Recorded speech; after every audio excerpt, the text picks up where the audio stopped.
Hello everyone. Last video में हम लोगों ने दो मैट्रिक्स को ऐड और सब्ट्रैक्ट कैसे करते हैं इस चीज़ को सीखा। उसी वीडियो में आपको ये भी बताया था कि दो मैट्रिक्स के बीच में मल्टीप्लिकेशन भी किया जा सकता है, और साथ साथ ये भी डिस्कस किया था कि दो मैट्रिक्स को ऐड या सब्ट्रैक्ट करने के लिए जो कंडीशंस का रिक्वायरमेंट होता है, मल्टीप्लिकेशन करने के लिए दो मैट्रिक्स के बीच में जो कंडीशन लगेगा, जो रिक्वायरमेंट्स होता है वो बहुत अलग होता है, डिफरेंट होता है। तो सबसे पहले मल्टीप्लिकेशन कैसे दो मैट्रिक्स को करते हैं वो सीखने से पहले हम लोग इस चीज़ को समझ लें कि किस दो तरीके के मैट्रिक्स को आप मल्टीप्लाई कर सकते हैं। क्योंकि रियल नंबर्स की तरह, जैसे कि आप किसी भी दो नंबर को मल्टीप्लाई कर सकते हैं, उस तरीके से मैट्रिक्स में ये रूल फॉलो नहीं होता। आप हर दो मैट्रिक्स को मल्टीप्लाई नहीं कर सकते। एक पर्टिकुलर कंडीशन होता है, वो अगर फॉलो दो मैट्रिक्स करते हैं तभी उनको मल्टीप्लिकेशन उनका पॉसिबल होगा।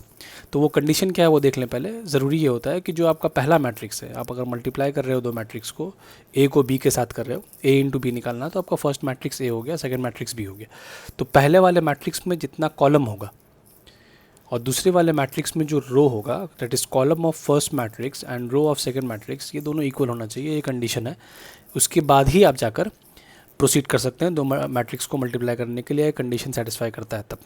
फॉर एग्जांपल, मान लिया जाए कि एक मैट्रिक्स है जिसका ऑर्डर आपका 2 × 3 है, और एक और मैट्रिक्स ले लेते हैं, ये ए है। एक और मैट्रिक्स है जिसका ऑर्डर 3 × 1 मान लिया जाए। तो अगर आपको ए इंटू बी निकालना है, तो ये आपका ए इंटू बी अगर आपको निकालना है, पूछा गया है ए बी का वैल्यू निकालने के लिए, तो ए आपका फर्स्ट मैट्रिक्स हो जाता है, बी आपका सेकंड मैट्रिक्स हो जाता है। तो इसका जो कॉलम है, मैट्रिक्स ए जो आपका फर्स्ट मैट्रिक्स है, उसका जो कॉलम है वो देख रहे हो आप 3 है। बी जो सेकंड वाला मैट्रिक्स है, उसका जो रो है वो 3 है, क्योंकि पहला जो वैल्यू होता है वो रो को डिनोट करता है, दूसरा वाला वैल्यू कॉलम को डिनोट करता है। लास्ट वाले वीडियो में भी देखा हम लोगों ने। तो ये जो सामने जो आपस में दो वैल्यू जो एक दूसरे को फेस कर रहा है इस तरीके से, ये वैल्यू इक्वल होना चाहिए। ये दोनों वैल्यू अगर इक्वल है तो मल्टीप्लिकेशन पॉसिबल है, मतलब यहाँ पे ए और बी को आपस में मल्टीप्लाई कर सकते हैं हम लोग। क्लियर है? अच्छा, ये भी एक समझने वाली बात है कि दो मैट्रिक्स को जब आप मल्टीप्लाई करते हैं आपस में, तो बेसिकली अलजेब्रा वगैरह में या नॉर्मल जो मैथ्स करते हैं हम लोग अर्थमेटिक में, 2 × 3 करो या 3 × 2 करो, तो वो इक्वल आता है। मैट्रिक्स में मामला ऐसा नहीं है। मैट्रिक्स में अगर आप ए को बी के साथ मल्टीप्लाई कर रहे हैं और बी को ए से मल्टीप्लाई कर रहे हैं, ये दोनों चीज़ सेम नहीं होता। कम्यूटेटिव लॉ जिसको हम लोग बोलते हैं, मे और मे नॉट बी सेम, कई जगह पे सेम हो जाता है। मान लिया बहरहाल ए को बी से आप मल्टीप्लाई किए और रिजल्ट 0 आ गया, बी को ए से मल्टीप्लाई किए रिजल्ट 0 आ गया, नल मैट्रिक्स इसको बोलते हैं, ओ आ गया, तो उस केस में इक्वल हो सकता है। पर ये ज़रूरी नहीं है कि अगर आप ए इंटू बी निकालें और बी इंटू ए निकालें तो दोनों हमेशा इक्वल होगा ही। वो अगर आपसे दोनों सवाल किया जाएगा, ए इंटू बी निकालने के लिए बोला जाएगा और बी इंटू ए निकालने के लिए बोला जाएगा, तो दोनों को आपको अलग अलग करके दिखाना पड़ेगा। एग्जाम्पल लेते हैं। अच्छा, साथ साथ एक और चीज़ समझ लें कि जैसे ये ए और बी मैट्रिक्स है, इन दोनों को अगर आप मल्टीप्लाई करते हैं तो मल्टीप्लाई करने के बाद जो रिजल्ट आएगा, ए इंटू बी भी एक मैट्रिक्स आएगा, उसका भी एक अपना ऑर्डर होगा। तो वो ऑर्डर क्या रहेगा? जो रिमेनिंग पोर्शन है ये 2 और 1, तो ये जो रिजल्ट आएगा ए इंटू बी, उसका ऑर्डर आपका हो जाएगा ये 2 × 1। हालांकि इसको फॉलो अप करने का ज़रूरत नहीं होता, आप खुद ही देखोगे रिजल्ट जब भी आएगा तो वो इस चीज़ को, इस लॉ को मानता है, फॉलो करता है। अच्छा, ए इंटू बी और बी इंटू ए जो अनइक्वल होता है, उस बात को समझने के लिए आप ये एग्जांपल ऑफ ऑर्डर के थ्रू, बिना एक्चुअली में दो मैट्रिक्स लिए हुए भी इस बात को हम लोग समझ सकते हैं। जैसे कि यहाँ पे आप लोगों ने देखा कि ए इंटू बी निकालना पॉसिबल है, क्योंकि ए का कॉलम और बी का रो सेम हो रहा है। रिजल्ट जो आएगा उसका ऑर्डर 2 × 1 रहेगा। अब इन्हीं दो मैट्रिक्स को सपोज करो, इन दोनों दो मैट्रिक्स को लेकर आपको बी इंटू ए निकालने के लिए बोला जाता है। तो उस केस में आपका पहला मैट्रिक्स बी हो जाता है, उसके ऑर्डर को आप लिखोगे 3 × 1, ए 2 × 3। अगर आप देखें तो यहाँ पे दो मैट्रिक्स को मल्टीप्लाई करने के लिए जो ज़रूरी कंडीशन है, उस कंडीशन को बी इंटू ए निकालते वक्त वो फॉलो नहीं हो रहा है। तो इसका मतलब ये हुआ कि सेम दो मैट्रिक्स को लेकर आप ए इंटू बी तो निकाल सक रहे हैं, पर बी इंटू ए निकालना पॉसिबल नहीं है। तो इससे भी हम लोग इस बात को समझ सकते हैं कि दो मैट्रिक्स का मल्टीप्लिकेशन ए इंटू बी और बी इंटू ए इक्वल नहीं होता। एग्जाम्पल लेकर समझाते हैं। एक मैट्रिक्स ए कंसिडर कर लेते हैं हम लोग, 2 4 7 3 6 1। एक और मैट्रिक्स ले लेते हैं, 4 9 -2 1 6 एंड -3, ये मान लिया b हो गया आपका। हम लोगों से a इंटू बी और b इंटू ए दोनों निकालने के लिए बोला गया है। तो a इंटू बी जब निकालेंगे, जाहिर सी बात है a इंटू बी निकालते वक्त a हम लोगों का पहला मैट्रिक्स हो जाएगा, b दूसरा मैट्रिक्स हो जाएगा। तो a इंटू बी निकालते वक्त पहले तो चेक कर लेना है कि इन दोनों का मल्टीप्लिकेशन पॉसिबल भी है या नहीं है। तो a का ऑर्डर है 2 रो, जैसा कि आप देख पा रहे हैं, कॉलम 3। b का जो ऑर्डर है वहाँ पे 3 रो आ जा रहा है, कॉलम 2 हो जा रहा है ना। क्योंकि ये दोनों सेम है, कंडीशन को हमारे सेटिस्फाई कर रहा है, तो a इंटू बी निकालना पॉसिबल है। हम लोग प्रोसीड करेंगे कि मल्टीप्लाई दो मैट्रिक्स को एक्चुअली में करेंगे कैसे। तो जब a इंटू बी निकालेंगे, जैसे कि देखा a पहला मैट्रिक्स है, उसको आप इस तरीके से a की जगह पे a का वैल्यू, b की जगह पे b के वैल्यू को लिख सकते हैं हम लोग। मल्टीप्लाई जो करते हैं हम लोग, उस प्रोसेस का नाम होता है रो बाय कॉलम मल्टीप्लिकेशन।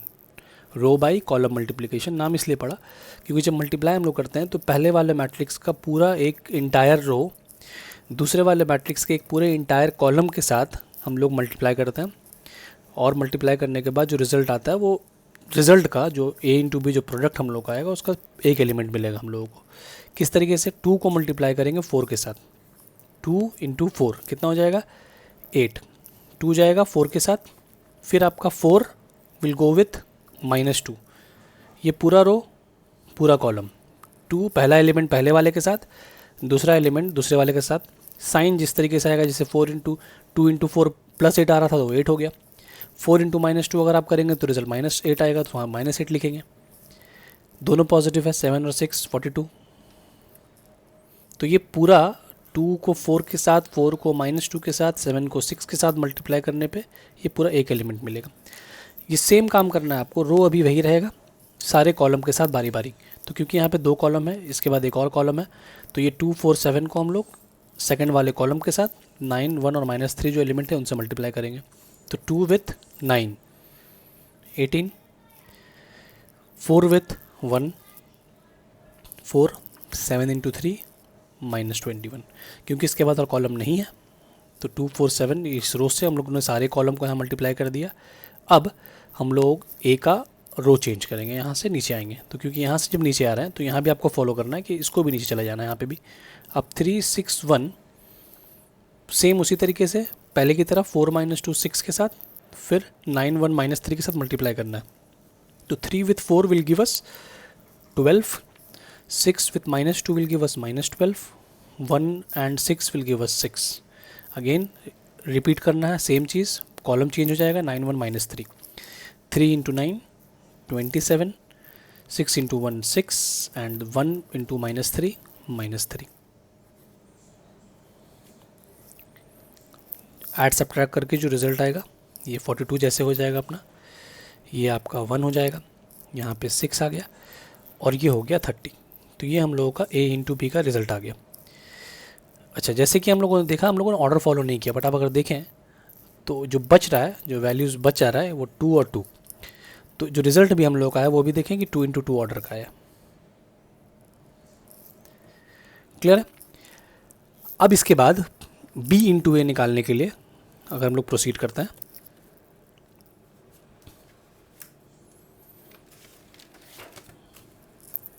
तो जैसा हम लोगों ने देखा कि b इंटू ए निकालने के लिए b आपका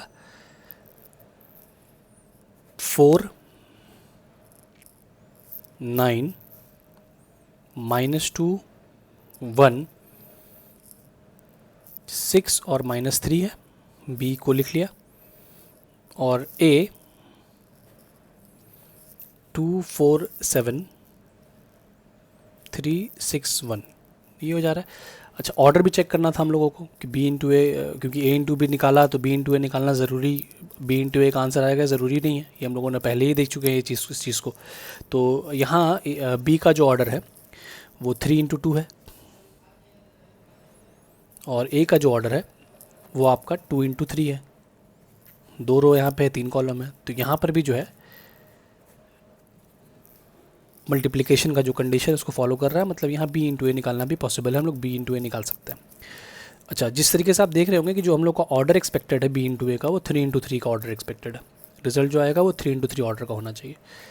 यहाँ पे मल्टीप्लाई करते हैं, रो बाय कॉलम मल्टीप्लिकेशन मेथड यहाँ भी यूज़ करेंगे। यहाँ जो अपना पहला रो है 4 और 9, वो बारी बारी ए के तीनों कॉलम के साथ 2 3 4 6 और 7 1 इसके साथ मल्टीप्लाई करेंगे। तो पहले 4 को 2 से मल्टीप्लाई अगर करें तो 8, 9 with 3 will give us 27,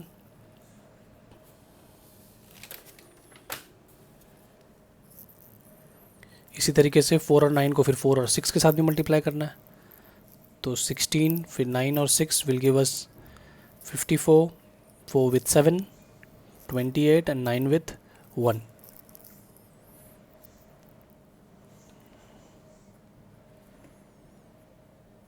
-2 1 row change किया हम लोग 4 9 से -2 1 में चले हैं, तो -2 with 2 एंड 1 with 3, फिर -2 with 4, 1 with 6, -2 with 7, 1 with 1।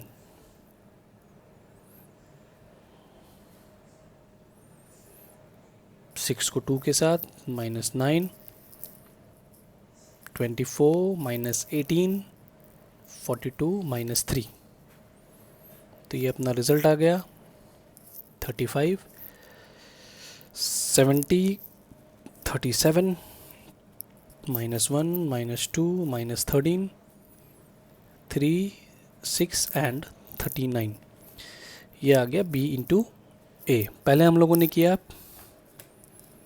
A into B, 42 1 6 30 answer आए उन्हीं दो मैट्रिक्स को लेकर। फिर हम लोगों ने निकाला B इंटू ए। बी इंटू ए जब निकाला उसका आंसर आप देख लें, 3 रो 3 कॉलम है, दोनों आप क्लियर समझ में आ रहा होगा कि A इंटू बी और B इंटू ए इक्वल नहीं होता, दोनों अलग अलग सवाल है। और मल्टीप्लिकेशन हम लोग करते कैसे हैं वो मेथड भी हम लोगों ने सीख लिया।